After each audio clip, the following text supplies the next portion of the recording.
안녕하십니까, 함재봉입니다. 오늘 한국 사람 만들기 13번째 시간이 돌아왔습니다. 오늘 제목은 제가 정한론이란 무엇인가로 우선 잡아봤습니다.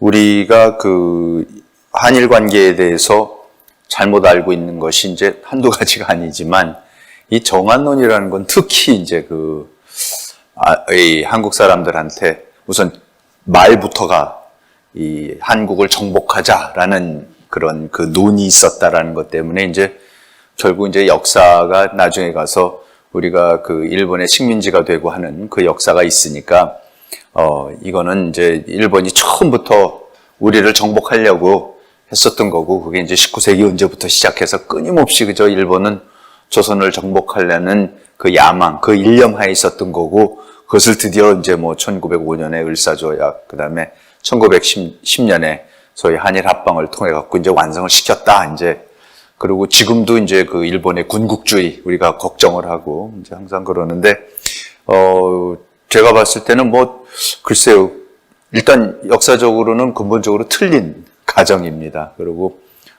정한론이 우리가 정확히 뭐였는지를 알아야 되고 어떻게 전개됐는지를 알아야 되는 게 양국 관계를 좀 제대로 정립하고 이해하는 데도 도움이 될 뿐만 아니라, 그 다음에 더 어떻게 보면은 중요한 것은, 하여튼 일본 사회에서 일본이 근대화를 하는 데 있어서, 근대가 국가로 나온 데 있어서 굉장히 중요한 논쟁이었거든요. 조선을 정벌하자라는 논쟁. 근데 이게 왜 그러면 중요한 논쟁이었었는지, 그리고 우리한테는 이제 실질적으로 어떤 영향을 미쳤는지 이런 것들을 한번 쭉 살펴보도록 하겠습니다. 제가 오늘도 과욕을 부려갖고 슬라이드를 너무 많이 준비해갖고 지금 벌써부터 이제 시간에 쫓기는 마음이 급한 지금 지경인데요. 우선 지난 시간에 우리가 일본이 어떻게 이 화의 질서, 중화 질서를 어떻게 무너뜨렸다. 그래서 이제 소에지마 다네오미가 중국에 가서 중국하고 일본하고의 공식적인 외교 관계를 어떻게 설립을 하고, 그 다음에 거기에 갖고 3개국어 두례를 안 하는 첫 선례도 만들고, 이제 중국의 예포 또 환송도 받으면서 오고, 이제 이런 거를 쭉 말씀을 드렸었는데, 이제 소에지마가 다시 중국하고 일단 이제 관계를 맺고, 일본하고 중국이 청일 소조약을 맺고 나서는 맺는 이유가 조선을 열기 위한 거였거든요. 그러니까 일본은 계속해서 조선문을 두들기면서 특히 메이지 유신을 하고 옛날에 박후 정권에서 이제 소위 왕정복과가 돼서 메이지가 직접 통치를 하겠다 그러고 그랬는데, 그럼 이제 외교부라는 게 생겨서 외교부랑 해야 되는 거지, 옛날같이 대마도 통해서 조선이랑 교류를 하는 것도 아니고, 하여튼 이런 것들 이제 알려주고 바뀐 관계를 위해서 다시 조약을 만들든지 이제 이런 거를 하려고 그러는데, 이제 조선에서는 계속 그걸 거부를 하거든요. 그래서 이제 거부할 때에 내부에서 그럼 이거를 어떻게 하느냐, 조선을 어떻게 접근해야 되느냐 그랬을 때 이제 지난 시간 끝에 말씀드린 대로 일본 내에서 이제 자기네들끼리 논의를 해서 우선 중국을 먼저 뚫어보자. 조선이 자꾸 중국이 자기네 상국이라 그러니까, 조선은 중국의 속방이라 그러니까, 그러면은 중국하고 일본이 공식적인 외교 관계를 맺어버리면 그 속방인 조선도 어쩔 수 없이 따라야 할 거 아니겠느냐. 그러면서 이제 지금 소에지마가 가서 그러니까 제대로 이제 국교를 수립을 하고 최초로 일본하고 중국이 대등한 국제관계를 이제 맺고서 그리고 이제 돌아와서 다시 이제 그러면 자 이제 중국하고도 국교를 제대로 맺었으니까 그럼 이제 조선에 한번 가보자 하고 이제 그러는 참인데 소에지마가 딱 돌아왔을 때 거기에 가서 이제 청해 가서 하고는 1813년에 6월 달인가에 이제 다시 돌아오는데 그때 마침 또 이 조선하고의 문제가 불거져 가지고 아주 일본이 들끓고 있었어요. 그러지 않아도. 근데 이제 그 들끓게 된 이유가 뭐냐면 정현덕의 포고문이라 그러는데 정현덕이 이제 외관, 훈도, 외관이라는 게 일본하고 기유약조, 1609년에 기유약조에 의해서 일본하고의 모든 교류는 외관이라는 데를 통해서 1년에 세계연선 20척 들어오는 것밖에 안 되게 했었는데 어쨌든 그 체제를 이제 운영하는 거기에 가 있는 우리 조선의 관리를 이제 외관 훈도라고 그러고 그게 이제 정현덕이라는 사람이 그 당시 외관 훈도였었는데 외관 훈도가 이제 거기에서 그 소요가 일어나고 뭐 어쨌든 일본은 지금 이제는 옛날식 스시마를 통해서 하질 않고 뭐 다른 방식으로 하겠다 그러니까 어쨌든 혼란이 일어나니까 그때 이제 정현덕이 포고문을 하나 발표를 해요. 근데 저는 굉장히 내용이 이런 그 1차 자료들이 저는 보면 굉장히 재밌습니다.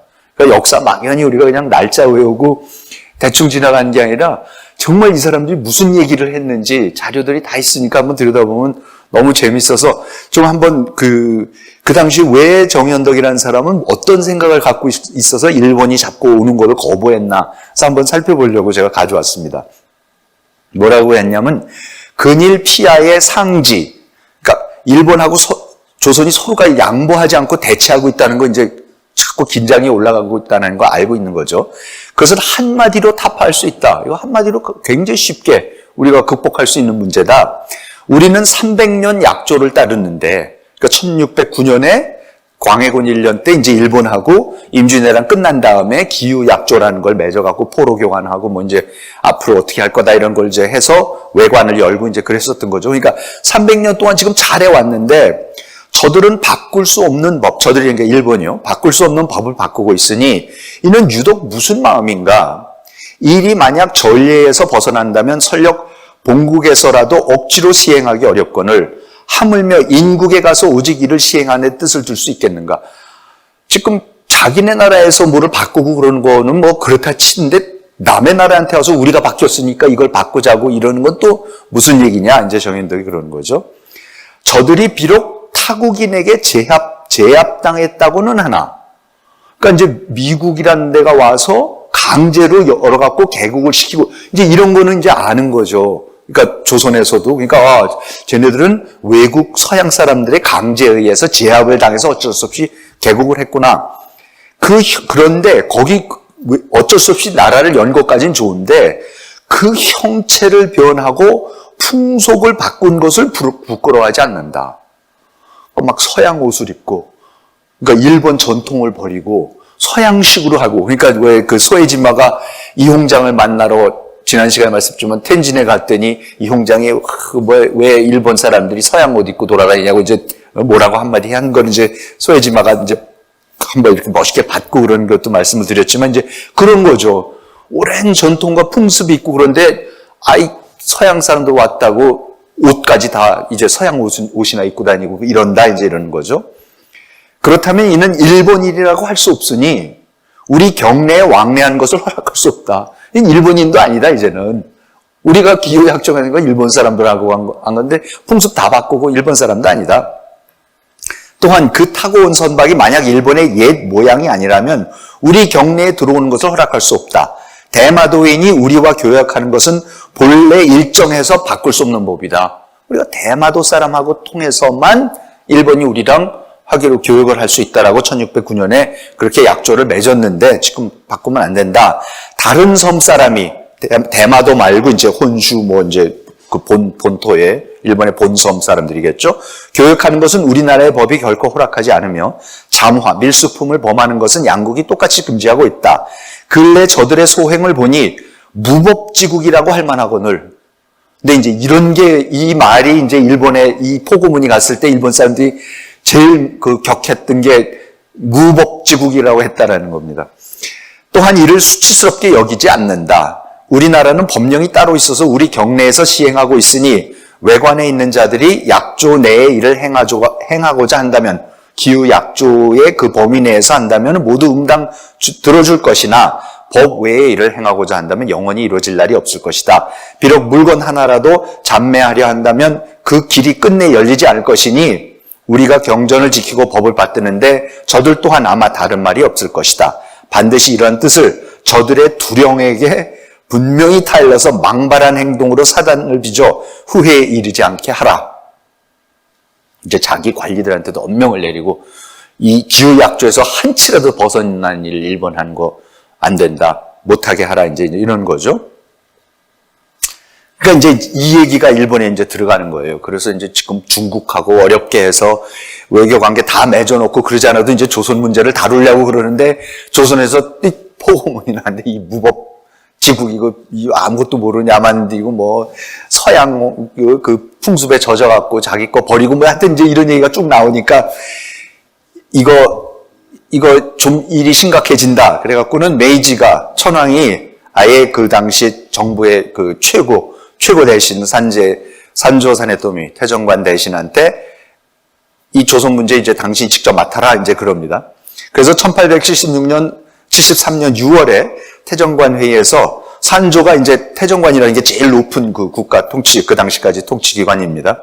조선하고 있었던 불쾌한 일들을 이제 정리를 해서 쫙 보고를 합니다. 그래서 자, 1871년에 정부가 부산에 사신을 보내서 일본에서 폐번 치현, 그렇죠? 그러니까 270개 번으로 나눠있던 거를 다 없애고 다이묘들한테서 판적 봉환하라 그래갖고 권력을 다 뺐고 이제 현이라는 걸 지사로 만들어버리고 중앙에서 이제 관리하는 그 통치하는 그런 중앙 집권제로 이제 다 바꾸는 엄청난 일이 이제 벌어졌던 거죠. 그래서 그러면 이제 스시마라는 것도 하나의 현에 불과한 거고 번주가 뭐 옛날같이 왔다 갔다 하고 이런 게 아니다 등등등 해서 이제 이런 거를 알리고 이런 변화가 양국 간에 가져올 영향에 대해서 논하고자 하였으나 그때 외관훈다 안동주는 자그마치 20번이나 몸이 아프다는 핑계로 일본 사신을 만나는 것조차 거부를 했답니다. 계속 오는데 안동준이 20번, 그때 이제 대원군의 쇄국 정책이었거든요. 그러니까 대원군의 아주 오른팔이었습니다, 안동준이. 그러니까 뭐 말도 안 되는 소리 하지 말라고, 뭐 바꾸고 어쩌고 웃기는 소리 하지 말라고 이제 그러는 거죠. 그러고 나서는 이제 결국 안동준이 한번 그래 그럼 내가 저 한양에 다녀올게 그러고 한양에 다녀온 후에는 정부에서 결정을 내려야만 만날 수 있다면서 기다릴 것을 종용합니다. 그러니까 실제로 조선 정부가요 이때 아무런 결정을 안 내립니다. 계속 일본 사람들이 오고 있는데 74년에 고종이 자기가 친정을 시작하고 나서도 그러고 나서도 어떻게 해야 되는지 결정을 전혀 못해요. 맨날 논의하다가 관두고 그러면 이제 기다리는 사람은 어떻게 하냐 기다리는 사람은 어떻게 하냐면 또 이런 이유 저런 이유 대서 핑계대서 지연시켜라 이제 그러는 거죠. 그래서 결정을 내려야만 만날 수 있다면서 기다릴 것을 안동진이 다녀와서는 또 일본 사람 보고 기다리고 있으니까 또 기다려라. 그래서 일본 사신이 얼마나 그럼 기다릴까요? 지금 한 20번 부탁해서 간신히 한양을 다녀왔는데 그럼 또 기다리고 정부가 결정을 못 내려서 또 기다리려고 한다니 얼마나 기다려야 할까요? 그랬더니 그 안동준이 6년 내지 10년이 걸릴 것 같다. 기다려라 이제 이럽니다. 그러니까 이제 완전히 일본 사람들이 이제 이거를 쭉 산조가 그 태정관에서 보고를 한 거죠. 그러면서 이제 산조도 그러면 우리가 일단 소수의 육군과 해군 병사들을 보내서 조선에 살고 있는 일본인들이라도 보호하자 뭐 이제 이런 얘기를 한 거예요. 그랬더니 이제 이때 사이고 다카모리라고 이제 그 유신 삼골 유신을 성공으로 이끌었던 최고의 그 사무라이이고 우리가 이제 마지막 라스트 사무라이라고 부르는 사람이고 나중에 그 톰 크루즈 영화 라스트 사무라이도 이 사이고에 대한 얘기 그런데 아무튼 나중에 또 말씀드릴 경우가 있겠고 이때 이제 사이고가 드디어 소위 말하는 정한론이라는 거를 들고 나오기 시작하는 겁니다. 그러면서 이제 이렇게 그 자리에서 뭐라 그러냐면 회의에서 군대를 지금 파병할 경우 일본에 대한 그러지 않아도 조선은 자꾸 일본에 대해서 의심을 하고 있는데 군대를 보내서 지금 될 일이 아니다. 더 의심만 커져서 군대 보내면 안 된다.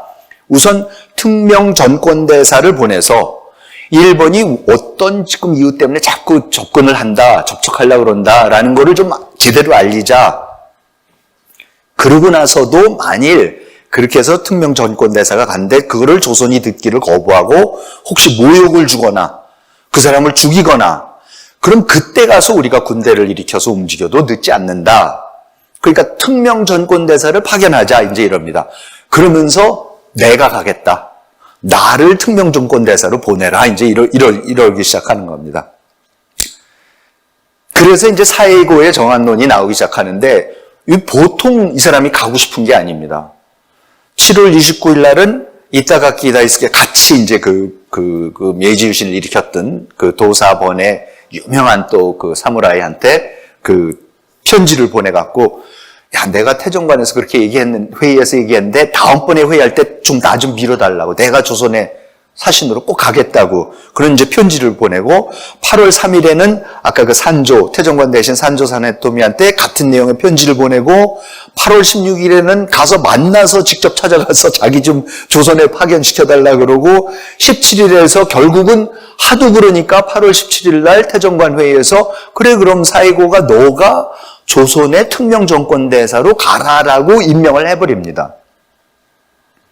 그랬더니 산조가 8월 19일에서 23일 날 그때 온천에 가 있는 메이지를 찾아가서 나흘 동안 거기서 의논을 하면서 결국은 뭐라 그랬냐면은 천황이 사이고 조선 파견의 결정을 이와꾸라 사절단이 돌아올 때까지 유보하라고 그랬다라고 다시 태정관에 가서요. 그러니까 이게 뭐냐면 지금 이와꾸라 사절단이 아직도 71년에 미국하고 유럽 전 세계 순방을 돌기 시작해서 그때 기도 다카요시, 오쿠보 도시미치, 이토 히로부미, 이와꾸라 도모미 등 유신을 일으켰던 핵심 세력의 절반 이상이 지금 해외 유학을 2년째 다니고 있는 거죠.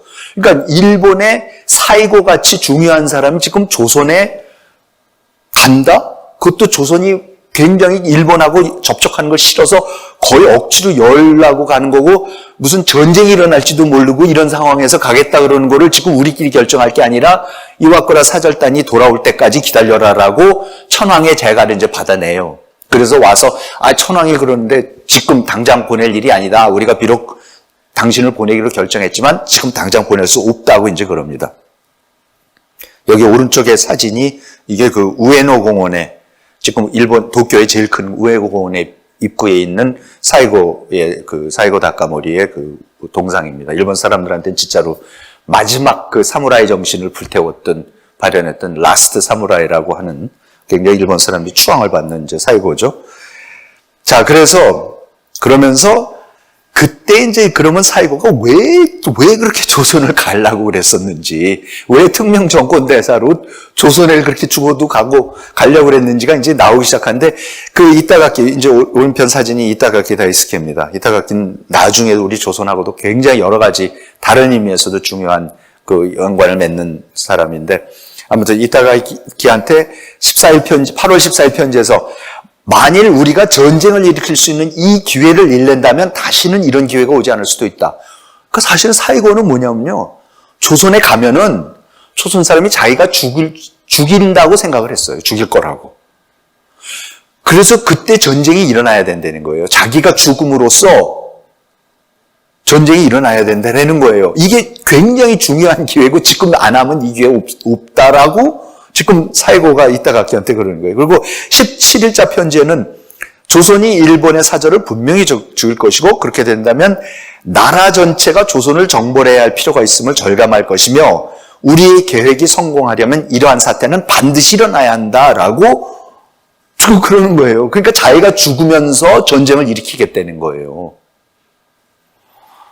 이게 도대체 무슨 소리냐. 근데 이게 몇 시간 전에 제가 기도 다카요시라는 사람이 같이 그 유신 3걸 중에 한 사람도 그렇게 정한론을 일으켰다라는 원래 먼저 했던 게 기도 다카요시였어요. 지금 이와쿠라 사절단으로 미국하고 유럽 가 있는 그 친구인데 이 사람 다 이제 절친들인데 그 사람이 가 있는 동안에 이번에는 이제 사이고가 자기가 정한론을 일으키는 거죠.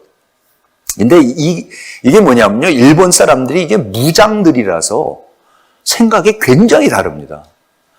일본은 무슨 나라에 분란이 일어나거나 무슨 큰 전환점이 없으면 올 때마다 꼭 전쟁을 일으키자 그래요. 나라를 통합시킨, 분열되어 있는 나라를 통합시키는 제일 좋은 방법이 전쟁을 일으키는 겁니다. 그러니까는 도요토미 히데요시가 전쟁을 일으킨 여러 가지가 있고 실제로 명나라를 치고 싶어서 그런 것도 있고 했겠지만은 또 하나의 중요한 고려에는 100년 넘게 일본이 전국 시대에서 200 몇십 개 번이 수없이 싸우다가 자기가 무력으로 간신히 이제 눌러서 천하 통일을 하지 않습니까? 천하 통일을 했지만 말이 천하 통일이지 조슈나 사츠마 같이 도요토미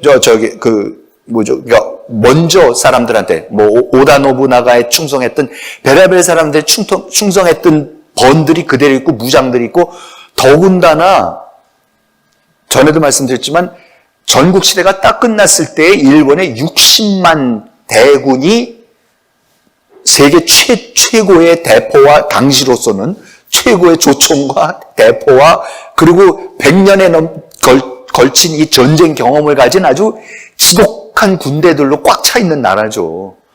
이런 나라를 어떻게 통치를 합니까? 꼭 그럴 때는 옆에 나라를 군사들 뺍니다. 왜냐하면 내버려두면 안에서 분란이 일어나니까. 그래서 영국에서 나중에 이건 또 제가 자세히 말씀드릴 기회가 있겠지만 청교도 혁명이라는 걸 해갖고는 올리버 크롬웰이 뉴 모델 아미 신군대라는 거를 가지고 그때 이제 왕정을 타도하고 그러고 나서는 그 뉴 모델 아미를 어디로 보내냐면 옆에 아일랜드로 보냅니다. 가서 카톨릭을 치라고. 왜냐하면 역시 군대가 수십 년 동안 전쟁했던 군대를 갑자기 평화로 돌리는 게 너무 어렵습니다. 이 봉건 시대에는 요새야 이제 그럴 수가 있겠지만은 너무너무 힘든 얘기입니다. 이게. 그러니까 이제 그런 거를 옆으로 이제 빼는 거죠. 너무나 그 하나의 대표적인 이런 일들이 일본엔 비일비재했는데 또 하나가 그냥 예로 하나 들어드릴게요. 1854년에 그러니까 일본이 1853년에 그 미국에서 페리 제독이 나타나서 이때 막 개국을 해야 되느냐 마느냐 해서 1854년에 드디어 가나카와 조약을 맺어갖고 이제 개국을 하지 않습니까?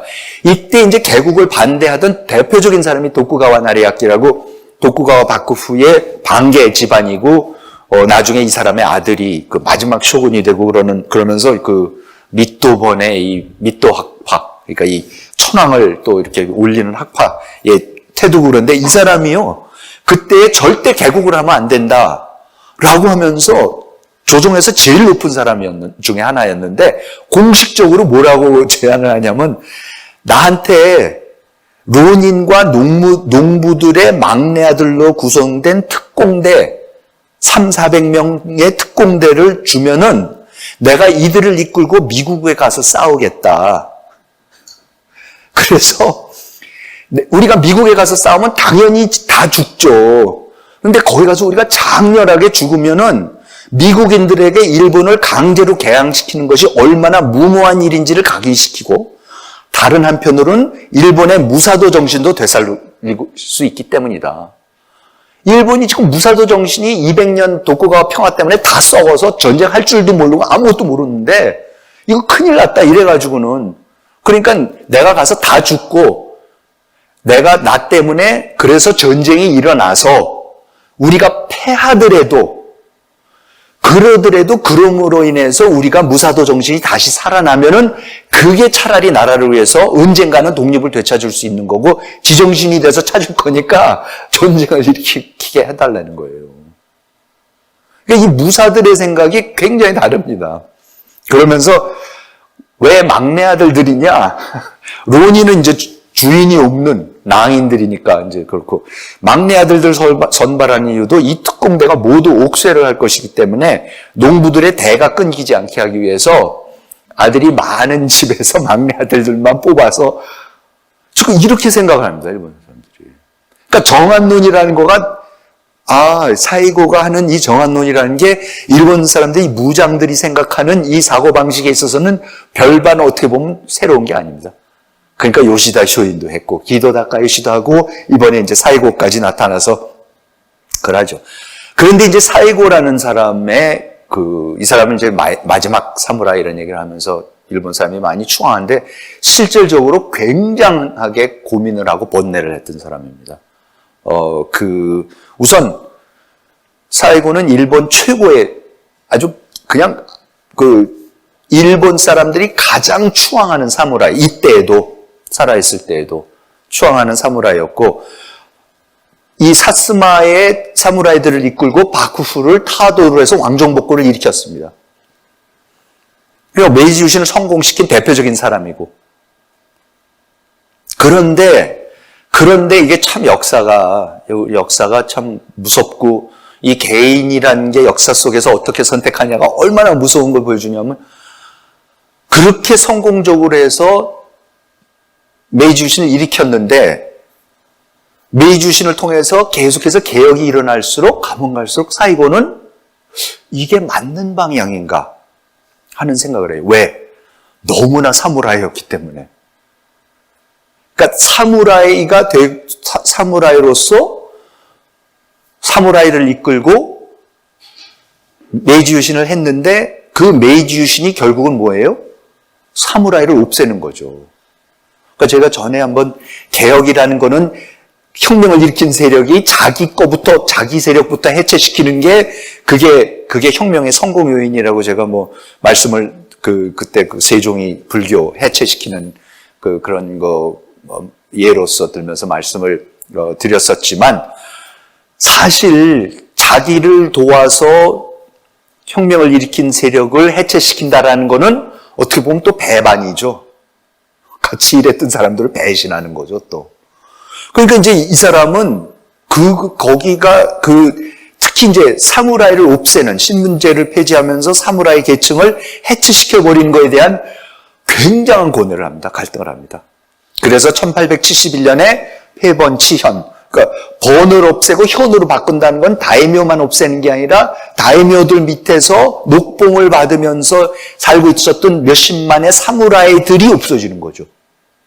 같이 아예 그 계급이 생활할 수 있는, 살아갈 수 있는 경제적 근거 자체가 그 번들이었는데 그 번을 없애버리니까요.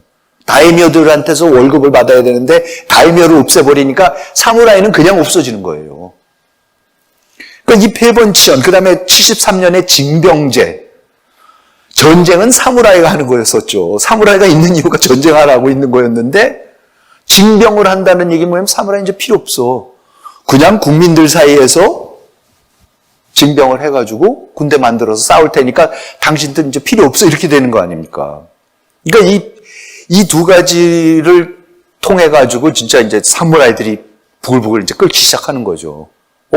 우리가 목숨 걸고서 도왔는데, 특히 사이고 같은 사람한테는 아니 지금 장군님 뭐 하시는 소리입니까? 우리 당신 도와서, 당신이 앞장서서 막부 타도하자 그래갖고 그 어려운 전쟁 갖고 이렇게 기가 막히게 천황을 다시 모셔갖고 왕정복구했는데 지금 와갖고 우리를 없앤다니요. 지금 어떻게 이런 걸 위해서 우리가 싸운 겁니까? 이제 막 와서 그러는 거예요.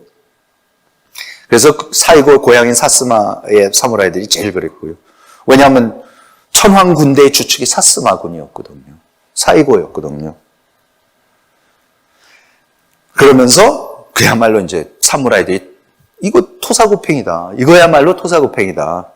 전쟁에서 패한 사무라이들이 목숨을 잃거나 재산을 몰수당하는 건 그건 아주 사무라이들 사이에서 깨끗하게 일어난 일인데, 사스마의 사무라이들은 사이고의 진두지휘에 눈부신 승리를 거둔 정예군들이었고, 여기 보이시는 사진이 요게 그때 실제로 제일 중요한 바쿠후군과 전투하는 도바 후시미 전투라는 유명한 전투에서 직전에 사스마 사무라이들이 이렇게 찍은 사진들입니다. 그러니까 이런 젊은 친구들이 이제 사이고 우리 대장님 앞장서시니까 나가서 바쿠후를 타도하고 저저저 했던 거예요. 그런데 당신도 필요 없다 이제 이렇게 되니까, 그리고 이제 사이고 본인이 거기에 결정적인 역할을 하니까 정부의 책임자로서 굉장한 번뇌에 이제 휩싸이십니다. 그러면서 진짜 그러면서 이제 이건 역사학자들이 유추해 보는 거죠. 그럼 왜 이때 사이고가 정한론을 일으켜서 가서 죽겠다고 했던가? 아마 사이고는 자기가 죽든지 아니면 어쨌든 어떤 전쟁이 일어나면은 그때 사스마의 사무라이들이 또 가서 한번 조선하고 싸워가지고 왜 사스마의 사무라이들이 필요한지 그 필요성을 증명할 수 있는 기회라고 생각했던 것 같고요.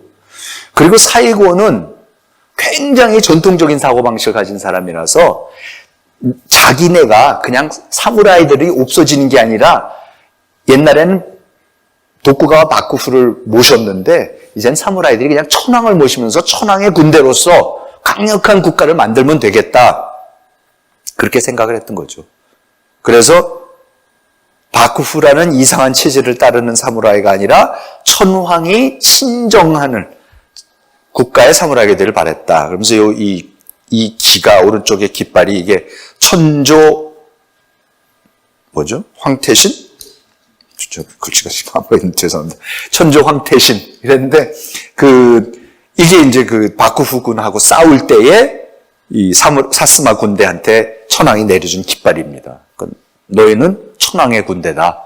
그래서 이렇게 해서 싸운 거예요. 근데 그러고 나서 이기고 났더니 없앤다는 거죠. 그러니까 이제 그래갖고 사이고가 이거 가면은 이거 정말 사이고 성격이나 모르봐서 정말 죽거나 전쟁을 일으킬 것만 같으니까 이제 산조, 사네톰이나 다른 사람들은 이제 이거 우리가 내릴 결정이 아니다. 이거 기다려야 된다. 이와꾸라 사절단 올 때를 기다려라. 그래갖고 이제 산조는 사실 그 전부터 이와꾸라 사절단이 2년 나가 있는, 생각을 해보세요. 2년 동안 정부의 핵심들이 나가 있으면은 나머지 있는 사람들도 중요한 사람들이었지만은 아무것도 하지 말고 대충 기다려라고 한다는 게 말이 안 되는 거예요. 사실 계속해서 내란이 일어나고 뭐가 바뀌고 수많은 변화가 일어나고 있는데 점점 저 사람들 외국 돌아다니면서 사고방식 다 바뀌기 시작하고 전혀 딴 거 보면서 서로가 생각하는 게 완전히 갈라지기 시작하고 그리고 이제 너무 내부에서 일이 커지기 시작하니까 산조 같은 사람은 고만 좀 유학 다니고 1년 간다 그런 사람들이 웬일로 지금 2년째 다니느냐고 빨리 오라고. 그래가지고 73년 1월에 오쿠보 도시미치한테 사절단이 빨리 올 거라고 요청하는 편지를 보내고 1월 19일 날에는 아예 정부가 공식적으로 전문을 보내서 빨리 돌아와라. 이제 고만 공부하고 돌아와라. 그랬는데 이제 자세한 말씀 못 드리겠지만 이제 이 내부에서 또 기도하고 오쿠보 사이에도 그렇게 그러니까 역시 앞에 당장의 목표를 위해서 통합을 절대적으로 협력을 했다가 이제 바깥에 나가서 전혀 딴 거를 보니까는 기도 같은 사람은 굉장히 미국과 영국의 교육 시스템이나 이런 게 그렇게 매력적이어서 그쪽을 그렇게 공부해서 도입하려고 그러는 거고 오쿠보는 완전히 가갖고 비스마르크한테 혼밥 빠져갖고 프러시아 시스템으로 모든 걸 다 하겠다 그러니까 이제 안에서도 끊임없이 이제 싸움이 벌어져요. 다툼이 벌어져요. 그래서 이제 나라에서 정부에서 빨리 돌아오라 그런다고 하니까는 서로가 싸워가지고요. 언제 돌아갈지도 합의를 못합니다. 그래갖고 따로따로 귀국을 해요. 그래서 오쿠보는 제일 먼저 해서 5월 26일 날 귀국을 하고 기도 다카요시는 러시아, 이탈리아, 오스트리아, 스위스를 더 다녀서 7월 23일 날 귀국하고 이와쿠라는 이토 히로부미랑 나머지 사절단과 같이 스리랑카, 사이공, 홍콩, 상해까지 거쳐서 9월 13일에 들어와요. 그러면 오쿠보는 5월 26일부터 사실 들어와 있었으니까 정현덕 포고문이 문제가 벌어지기 시작하고 사이고가 나서서 자기를 보내달라고 할 때 옆에 다 있었어요. 그런데 기도하고 오쿠보 다 전혀 여기 개입을 안 해요. 그러니까 기도, 오쿠보, 사이고가 유신 3걸 제일 중요한 셋인데 이제 사이고가 저러니까 그러니까 제일 자기네가 센 세 명이고 제일 친한 친구들이고 최고의 혁명 동지들인데 그중에 하나가 저러니까 이 두 사람이 와갖고도 가만히 있어요. 개입을 못해요. 그러니까 기도는 자기가 사실은 정한론을 먼저 일으켰었는데 2년 전에 이와쿠라 사절단을. 근데 어쨌든 개입을 전혀 안 했어요. 그래서 이제 태정관 회의에 가야 되는데 가면은 또 오쿠보랑 부딪힐 거니까 아예 안 가고 와갖고 귀국했는데 이제 이런 식으로 이제 개입을 안 하는데 이 이와꾸라라는 사람은 이제 이와꾸라 도모미는 귀족 공가 출신이고 그러니까 천황의 가장 측근 오른팔로서 이 유신 삼권하고 협력을 같이 해서 그 메이지 유신을 일으킨 사람이죠. 정말 놀라운 사람입니다. 놀랍고 똑똑한 사람이고 이 사람이 9월 달에 제일 늦게 들어오자마자 곧바로 정한론에 뛰어들어요. 말도 안 되는 소리 하지 말라고. 지금 무슨 정한이요? 군대를 일으켜서 옆 나라를 쳐들어간다고? 지금 이게 무슨 소리냐고 이제 그런 거예요. 그래서 이제 이와꾸라가 참 머리가 좋은 사람. 우선 제일 먼저 와갖고 오쿠보가 이제 복잡한 얘기지만 오쿠보는 그 당시에 태정관 회의에 참석할 자격이 없었어요. 왜냐하면 미국으로 떠나기 전에 다른 자리를 차지하느라고 태정관에 있는 참의 자리는 사표를 냈었던. 그러니까 돌아오자마자 오쿠보를 우선 참의라는 게 사이고 이런 사람들이 다 그 핵심 세력들이 갖고 있는 직책입니다. 그 사람을 우선 임명을 해버려요. 그러면서 왜 그러냐면 사이고와 사스마의 동향이자 가장 친한 친구예요. 오쿠보하고 사이고는 어려서부터 중마고우예요, 진짜. 그래서 혁명까지 일으켜서 지금 나라까지 만든 둘인데 그 오쿠보를 결국은 오쿠보밖에 없다. 사이고의 정한론을 꺾어야겠는데 이거를 꺾을 사람은 사이고의 제일 친한 친구고 제일 정부에서 사이고 못지않게 힘이 센 오쿠보밖에 없다. 그래서 오쿠보를 참의에다 임명을 해요. 그랬더니 오쿠보가 어떡합니까? 나 못한다. 나 친구랑 지금 여기서 못한다. 그래서 안 하겠다 그래요. 왜냐하면 자기가 참의가 되는 순간 자기는 사이고를 반대해야 되겠고 그러면 이제 적이 되는 거고 평생 동지가 이제 적이 돼버리는 거죠. 그런데 이와꾸라가 이토히로부미랑 가서 끝까지 설득을 해요. 나라를 위해서 해야 된다. 반대해줘야 된다. 친구는 친구고 이건 안 된다라고 이와꾸라랑 이토가 가서 계속 해요. 그러니까 10월 10일 날 오쿠보가 마침내 참의직을 수락을 해요. 그러면서 이와꾸라하고 산조 사네토미한테 보낸 편지에서 내가 목숨을 걸고 이 자리를 수락한다. 라고 하고 아들에게 그때 보낸 편지에는 나 말고는 이 책임을 질 사람이 없기 때문에 목숨이 걸린 일이지만 받아들인다. 내가 죽더라도 나에게는 영예로운 죽음이 될 것이다. 내가 죽은 후 아버지의 애국심을 이어받고 나라의 유용한 사람이 되고 열심히 노력하는 사람이 되거라. 그러니까는 아무리 친구지만은 이거는 사이고하고 가서 이제 드디어 완전히 맞붙는 건데 이렇게 되면 둘 중에 하나 죽는다.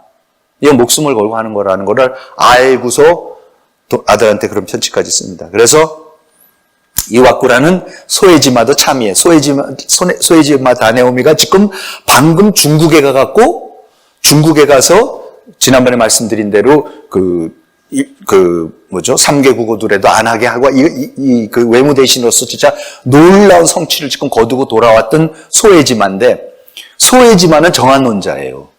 그리고 사실 소에지마는 자기를 투명 정권 대신으로 보내달라고 그래갖고 사이고가 찾아가서 이건 양보하라고 그러고 이제 이러던 사이였는데 이제 소에지마도 강력한 정한론자였어요.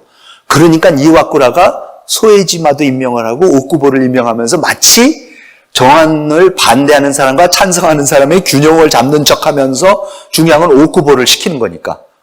그래서 또 동수로 이제 올린다고 해갖고는 그런 모습을 갖춰갖고 둘 다 시킵니다. 그래서 이제 이때부터 이렇게 정한파와 반대파가 완전히 이제 형성이 드디어 되고 뭐 이름들이 외우기시기 힘드시겠지만은 여기 있는 사진들은 전부 다 정한파들입니다. 이 중에 왼쪽 위쪽 요게 이타가키 다이스케 도사의 유명한 사무라이고 요게 이제 소에지마 방금 중국 다녀왔던 외무대신으로 그리고 이게 고토 쇼지로 이 고토 쇼지로하고 특히 고토 쇼지로가 왜 중요하냐면 나중에 김옥균 이런 사람들을 그렇게 도와줍니다. 조선의 개화파들을 굉장히 많이 도와준 게 고토 쇼지로. 그 다음에 이제 에토 신페이는 조금 이따 말씀드리겠지만은 참 그러니까 법무상으로서 일본의 경찰 제도를 만들고 근대법 체계를 확립하고 하는 굉장히 똑똑한 사람인데, 이 사람도 이제 그 정한론에 가담을 합니다. 그리고 이제 반대하는 사람이 이와쿠라 도모미, 기도 다카요시, 오쿠마시게 노무, 그 다음에 이제 이런 사람들입니다. 그래서 10월 14일 날, 1813년 10월 14일 본격적으로 이제 정한론 논쟁이 태정관에서 이제 벌어지고, 그때 유명한 사진들이 이제 그림들이 많이 있습니다. 그래서 정말 목숨 걸고 지금 마구후를 타도를 해서 새 나라를 만든 그 핵심 세력들이 목숨을 걸고 나라 세운 지, 유신 성공한 지 5년 만에 목숨을 걸고 이 논쟁을 벌이기 시작합니다. 그래서 진짜 혁명과 나라의 미래에 대한 이견, 그러니까 사이고 같이 이렇게 완전히 근대 국가를 만들 거야? 나는 사무라이들이 좀 남아있는 그런 국가였으면 좋겠는데 이런 거. 그러니까 비전 자체가 이제 달라지기 시작했던 거죠. 그래서 거기에 개인적인 배신감, 그 다음에 이제 권력 투쟁, 2년씩이나 외국을 떠나가 있었던 그 핵심 세력들이 돌아와서 다시 자리를 차지하려고 그러면 2년 동안 권력 공백이 그대로 남아 있었겠습니까? 누구 거를 다시 뺏어야 되고 이런 엄청난 권력 투쟁이 벌어질 수밖에 없었는데, 아무튼 그런 상황이 이제 얽히면서 격론이 벌어지기 시작합니다. 그래서 사이고는 그 회의에서 지난번 8월 달에 당신들 외국 가서 그러고 돌아다니고 있을 동안에 내가 조선의 사절로 특명 정권대사로 가기로 태정관에서 결정 내렸으니까 그 추인만 해라. 그대로 집행하자. 이제 이러는 거고, 오쿠보는 안 된다. 국내 문제부터 해결해서 안 된다. 산조 사네토미 제일 높은 태정관 대신이 이 사람이 그러니까 물론 빨리 오쿠보 보고 돌아오라고, 이와쿠라 오라고 했던 사람인데 우유부단하게 이를 데가 없습니다.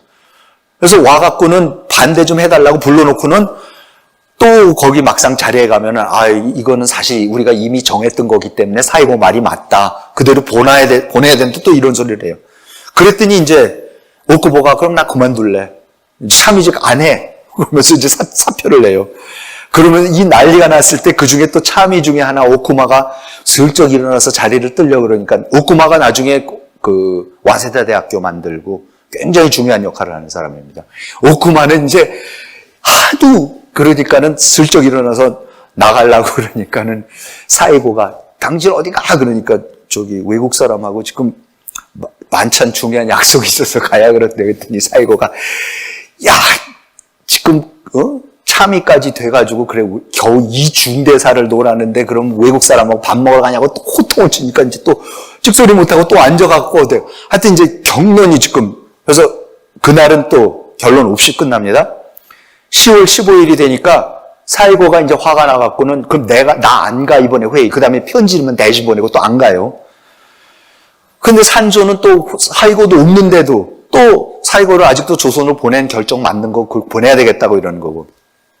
그랬더니 10월 17일에는 이번에는 반대하는 사람들, 이와쿠라, 오쿠보, 기도가 산조한테 사직서를 다 내고 우리 안 해 이제 이럴 거면은.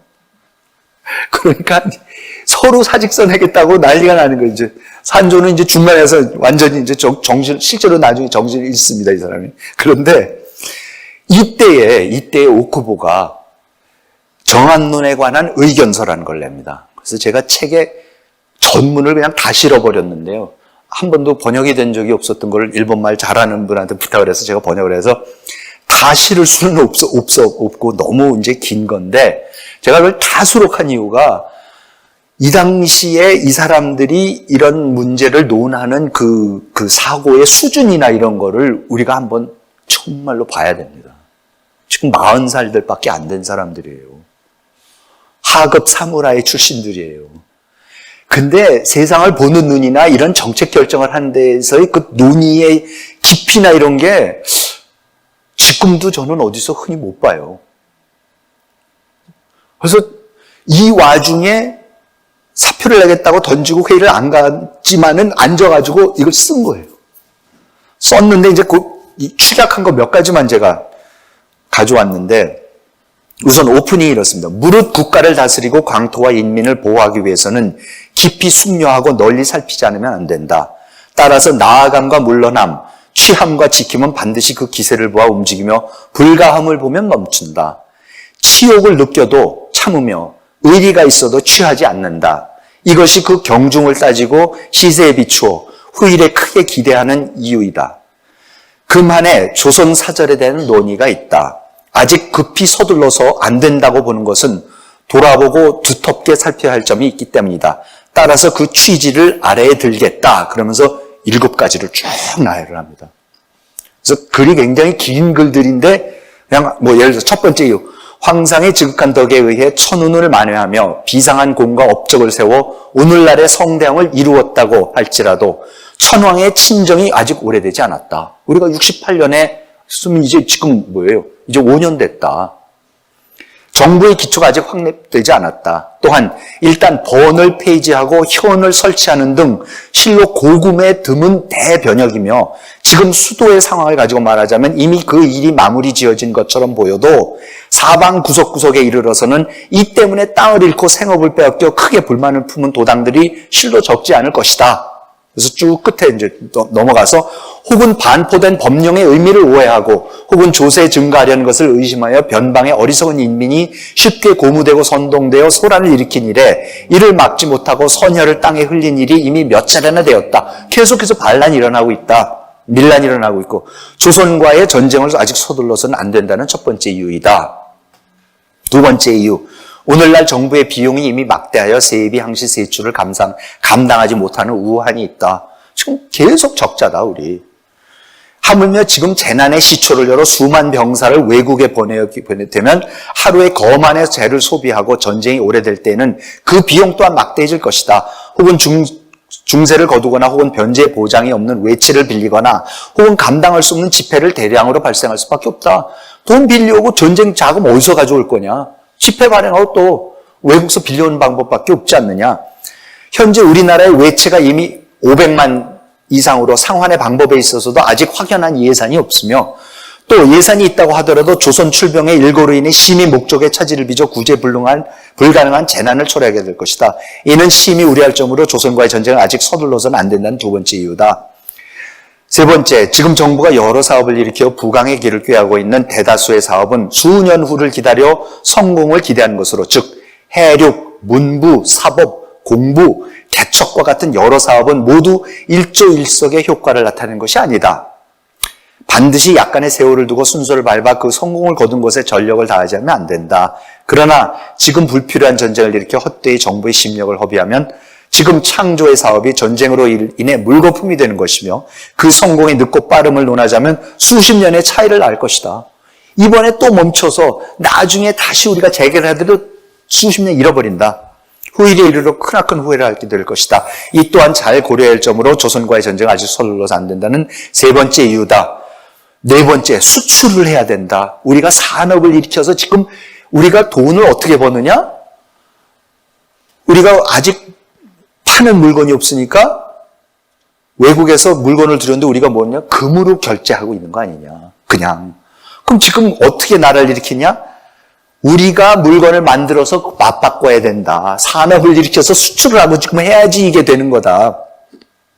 지금 호련히 전쟁을 개시한다면 국내의 장정들은 징집되어서 근면하게 일에 종사할 뜻이 없어지고 따라서 국내 산물이 감소되며 또한 선함, 탄약, 총기, 군복 등의 대부분을 외국에 의지할 수 없다. 그렇게 된다면 더욱 수출입의 비례에 큰 차이가 생겨서 국내의 피폐를 심히 조장하게 될 것이 분명하다. 조선과의 전쟁을 서둘러서 안 된 네 번째 이유. 그 다음에 이제 다섯 번째 이유는 러시아가 영국이 있어서 호시탐탐 노린다. 지금 우리가 이러고 가면 러시아 금방 쳐들어온다. 우리 북방 영토 문제도 해결이 안 돼 있는 상황 아니냐. 여섯 번째 이유. 영국 절대로 가만히 안 둔다.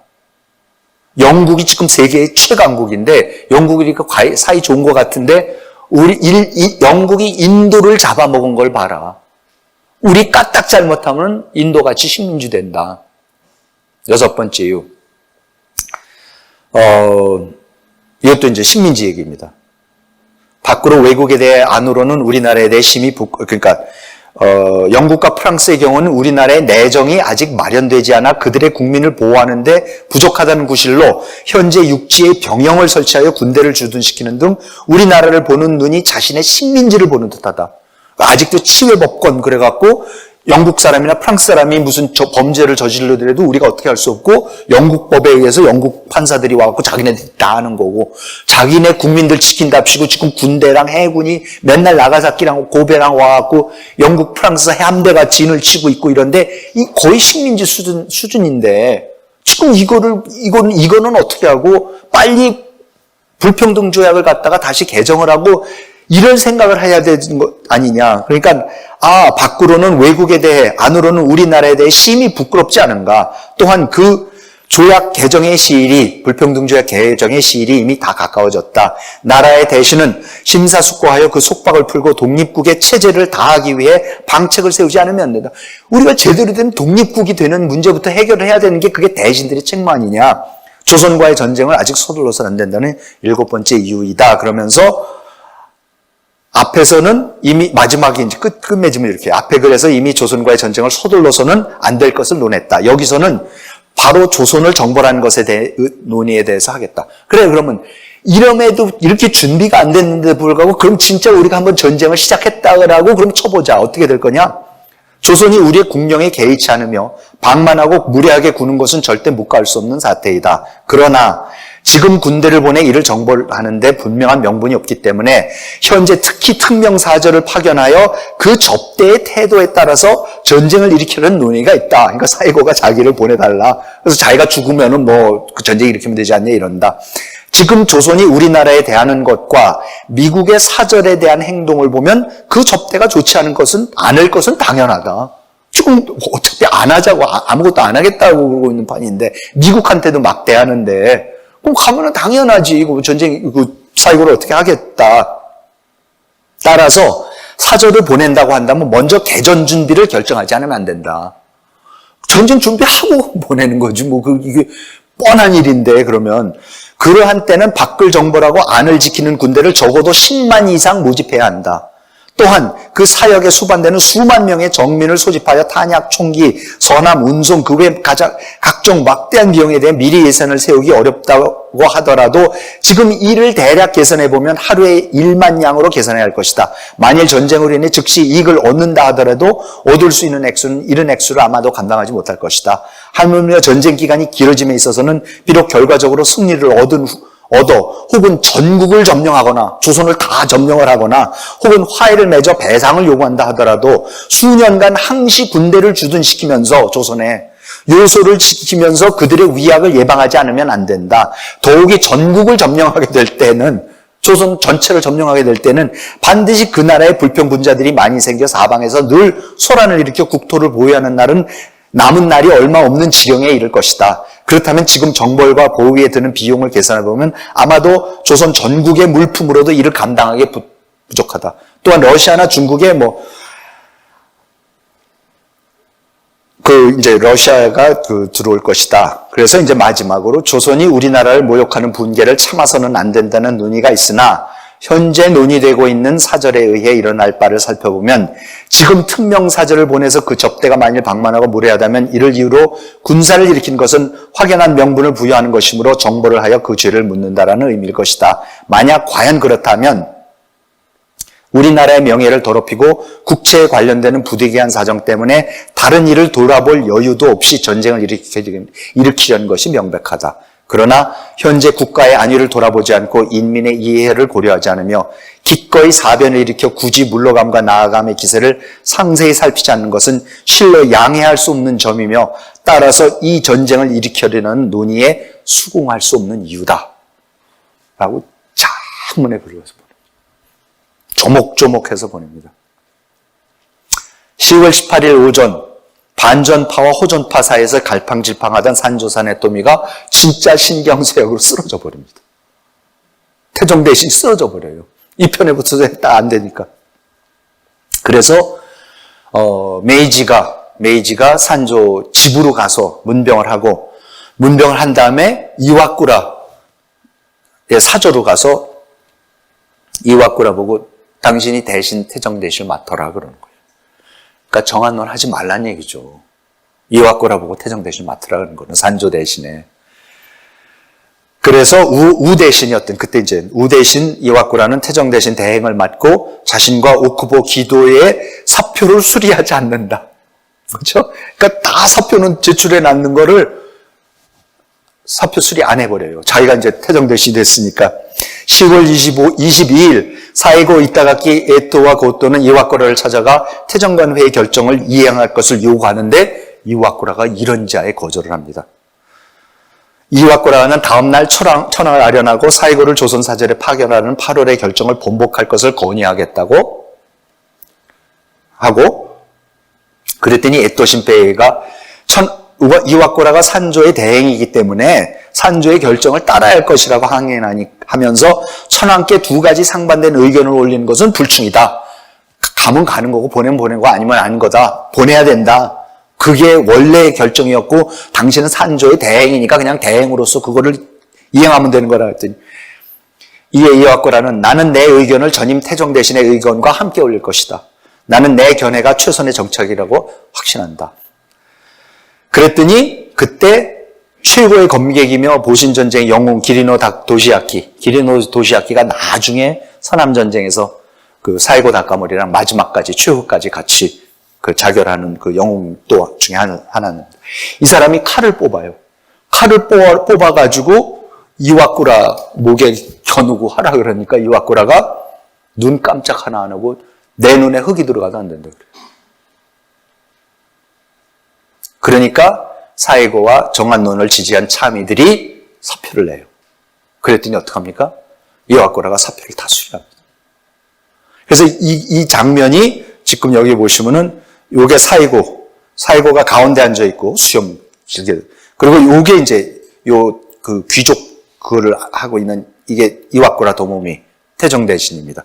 그리고 이제 이게 장군이죠. 근데 이와꾸라가 끝까지 안 된다 그럽니다. 그리고 곧바로 천황한테 가서 메이지한테 가서 회의록을 보이고 정부가 우선적으로 할 일은 내정을 튼튼히 하는 거다. 그러니까 오쿠보가 한 얘기를 그대로 메이지한테 합니다. 일본은 우선 국력을 키워야 열강들로부터 평등한 대우를 받을 수 있으며 왕정 복구를 이룬 지 4, 5년밖에 안 된 시점에서 외국과 전쟁을 한다는 것은 있을 수 없는 일이다. 그리고 그 조선에 사신을 보내기 전에 우선 일본이 강해져야 한다. 그렇지 않으면 참사만 일어난다. 73년 10월 24일 날 바로 다음 날 메이지의 결정이 태정관에 도착한다. 정하는 무기한 연기다. 그리고 사이고 이타가키 에토 고토 소에지마의 사표는 수리한다. 그러면서 정한론이 끝나는 거죠. 그래서 사이고는 사실 이렇게 될 줄 알고 천황의 결정이 내려지기 전에도 이미 사스마로 낙향을 합니다. 그래서 사스마에 낙향을 했더니 어떻게 됩니까? 모든 사무라이들이 모여드는 거죠. 사이고한테. 이러고 그냥 물러설 거냐, 이러고 물러설 거냐. 그래서 이제 4년 후에 다시 사이고가 어쩔 수 없이 자기가 세운 정부를 상대로 반란을 일으킨 게 그게 유명한 서남전쟁이고 그게 사스마 반란이 되는 거겠습니다. 10월 24일 날 반전파 인사들은 오쿠마의 집에 모여서 앞으로의 정책을 논의하면서 데라지마문의 노래가 소에지마의 후임으로 외무경에 임명이 되고 이토 히로부미가 산업경에, 오쿠마가 대정경에, 가스가이슌 해군경에 그러면서 이로써 사이고 다카모리가 주도한 정한론 논쟁은 막을 완전히 내립니다. 그냥 물러설 사람들이 아니죠. 74년 1월 14일 날 퇴청 후 황궁을 나서는 이와꾸라가 자객들의 공격을 당해 부상을 이타가키의 추종자들인 자객들이 옵니다. 근데 이 사람들은 자객들이 공격을 하고는 또 다 항복을 해요. 그 자리에서 다 이래서 했다고 그러면서. 근데 이와꾸라는 공격을 당했는데 어떻게 피해가지고 그 마차 문을 열고서 옆으로 떨어졌는데 마침 옆에 또랑 개천가가 있어서 그 개천 밑으로 떨어져서 아주 그 울창한 숲, 그게 거기 있는데 떨어져서 발견이 안 돼서 거기서 기어 나와가지고 간신히 살아남아요. 그러니까 이제 메이지가 화가 나갖고 어떻게 된 거냐 잡아들이라 그래서 이제 결국 잡아들여갖고 다 처형하고 같은 시기에 사가, 히젠, 후쿠오카, 나가사키 지역의 사무라이들이 정한론이 무산된 것을 품고 불만을 품고 정한당을 결성합니다. 그래서 정부 허락 안 해도 좋으니까 우리가 조선을 정벌하겠다고 하는 정한당이 또 만들어지기 시작합니다. 그래서 1월 17일에는 이타가키 다이스케, 고토 쇼지로, 소에지마 다네오미, 에토 신페이 등이 이 사람들이 나가가지고요. 그러니까 같이 메이지 유신을 일으켰던 무사들이고 정한론에서 밀리니까 이 사람들은 나와갖고 자유민권운동이라는 걸 시작합니다. 그러니까 루소, 미국, 영국의 헌법 이론들을 받아들여가지고요. 지금 이 오쿠보나 기도, 이와쿠라가 하는 이런 정부 형태, 태정관을 통해서 하는 정부 형태는 민의를 제대로 수렴 못하는 거니까 할 거면 제대로 자유민권을 갖다가 다 보장을 하고 자유주의 헌법을 통해 가지고 헌법 정치를 하라고 압력을 넣기 시작해요. 그러니까 정말로 역사가 희한하게 흘러갑니다. 그러니까 이 사람들이 일본의 자유민권 운동가들이 됩니다. 일본의 최첨단 근대 정치 이론들을 이 사람들이 또 수입하는 일이 벌어지는 거죠. 똑같은 조랑양이파, 그것도 정한론을 일으켰던 사람들인데. 그러니까 이 사람들은 어떻게 보면 지금 정부보다도 더 빨리 근대 정치를 하자는 거가 되는 거고요. 이 사람들하고 이제 다음 시간에 말씀드린 그 후쿠사와 유키치 같은 사람들이 서양에서 배워온 사람들이 같은 그게 되면서 조선의 개화파들을 돕게 돼요, 이 사람들이. 일본 정부가 돕는 게 아니라 조선의 개화파는 일본 정부의 마음에 안 들어서 정한론을 일으켜서 조선을 정벌하자고 했다가 실패한 사람들이 나가가지고 자유민권 운동을 벌리면서 서양의 근대 정치 제도를 도입하자고 하던 사람들이 조선의 개화파들을 돕는 일이 벌어지기 시작합니다. 그리고 2월 14일에는 에토 신페이, 이 법무경이 결국은 자기 고향인 사가로 가서 거기에 정한당에 가담을 해서 정한당의 사무라이들이 반란을 일으키는 사가의 난, 1874년 2월의 사가의 난에 동참을 해요. 정말로 똑똑하고 너무나 앞서가는 생각을 갖고 있고 세상을 잘 알고 아까도 말씀드렸지만 일본의 법 체계를 근대화시키는데 결정적인 역할을 하고 했던 에토가 왜 정한당에 들어가는가도 사실 아직까지도 역사학자들이 잘 설명을 못 해내요. 옆에서 그렇게 말렸었거든요. 이타가키나 모든 친구들이 차라리 이 민선 의원 설립 이거나 하자. 우리가 민선 의원 의회 제도를 갖다 하는데 하자. 그래서 실제로 에토 신페이도 본인의 이름이 이 민선 의원 설립 건백서에 들어가 있어요.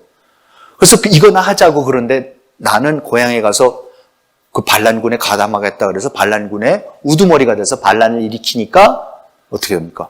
오쿠보가 군대를 그동안에 농민군 사무라이는 없어졌으니까 농민군을 훈련시켜서 한 군대를 끌고서 가서 뭐 단숨에 이기죠. 사무라이 군대가 에토 신페이의 사무라이 군대가 한 번에 집니다. 그래서 에토가 정말로 슬픈 제 책에는 아주 그 과정을 제가 자세하게 적어놨는데 어떻게 해갖고 숨어서 다니면서 사이고한테 가서도 도와달라 그랬다가 이타가키한테 가서도 도와달라 그랬다가 다 거절을 당해요. 그래서 자기 부장 둘이서만 굉장히 외롭게 저 사진이 없나? 외롭게 숨어서 다니다가 결국은 경찰한테 발견이 돼서 압송이 돼갖고 사형에 처해지는데 그 재판할 때에도 자기를 재판하는 사람이 자기가 키운 사법경으로서 키운 사람이 그 판사를 해요. 근데 판사가 너무나 못되게 굴어갖고 에토가 네가 어떻게 나한테 이럴 수가 있느냐고. 그러니까 이제 또 저기 했는데 이제 결과는 이제 사형으로 나오고 그 대신 이제 그래갖고 사형에 처해져서 모기의 효수가 돼요. 근데 이게 사진이 제가 너무 끔찍해서 못 가져왔는데 그냥 뭡니까 위키피디아 그냥 에토신페이 찾아보시면 사진이 그대로 나와 있어요. 그러니까는 40살에 죽습니다. 그러니까 자기 동료들하고 같이 뜻을 같이 해서 하급 사무라이에서부터 올라와서 1개국의 법무경까지 돼서 가장 첨단 국가를 만들어 가다가 정한론에 들어가서 자기가 세운 정부로 먼저 반란을 일으켜서 그 동료들한테 죽임을 당하는 참 드라마틱한 진짜 아주 슬픈 그런 일이 벌어지고요. 그리고 이제 마지막으로 결국은 이때는 아니지만 사이고가 고향에 낙향했던 사이고가 그때부터 이제 3년 후가 되죠. 3년 후에 서남전쟁을 이제 일으키게 되는 겁니다.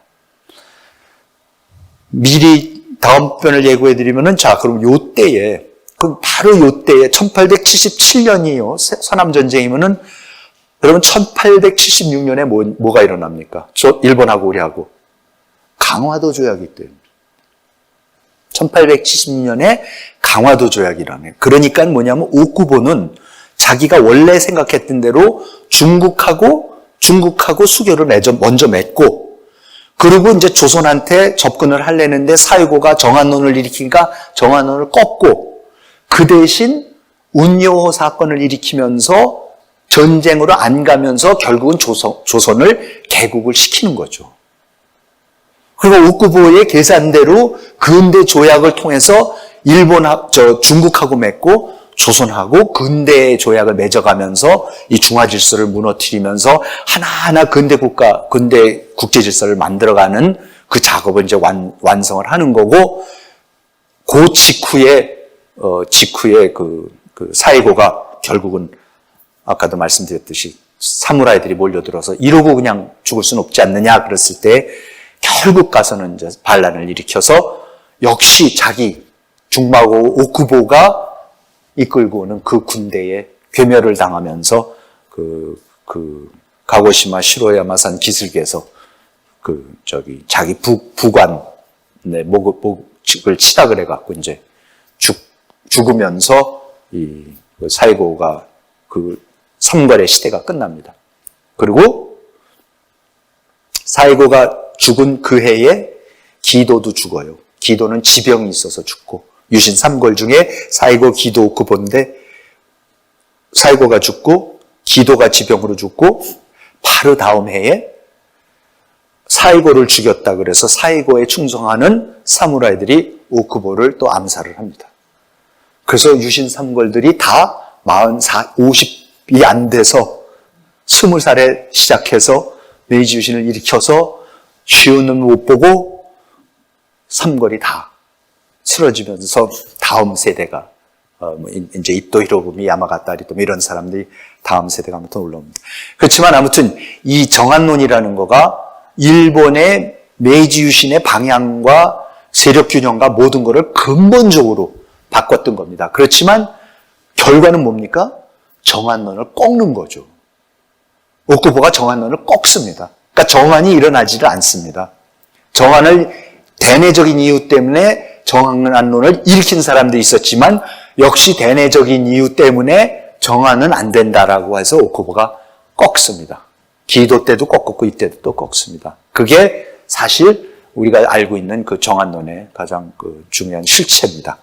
다음 시간은 제가 요때에 그러면 이렇게 세상이 급변하는데 일본이 도대체 어느 쪽으로 갈 거냐, 일본이 무슨 문명을 채택해야 되느냐라고 굉장히 헤매고 있고, 자기네 내부에서 전쟁이 일어나고 있고, 해외 유학 갔다 와서도 잘 모르고 하는 상황에서 후쿠자와 유키치라는 사람이 나타나서 문명개화론이라는 원칙을, 철학을, 비전을 딱 보여줍니다. 이리로 가는 거다, 일본은. 그러면서 후쿠자와의 철학이 퍼지면서 우리가 알고 있는 서양 사정, 문명론의 대략 이런 것들이 일본의 앞길을 이제 비춰주는 그 지침서가 됩니다. 그 얘기를 다음 시간에 말씀을 드리려 하고, 오늘은 여기서 마치도록 하겠습니다. 시청해 주셔서 감사합니다.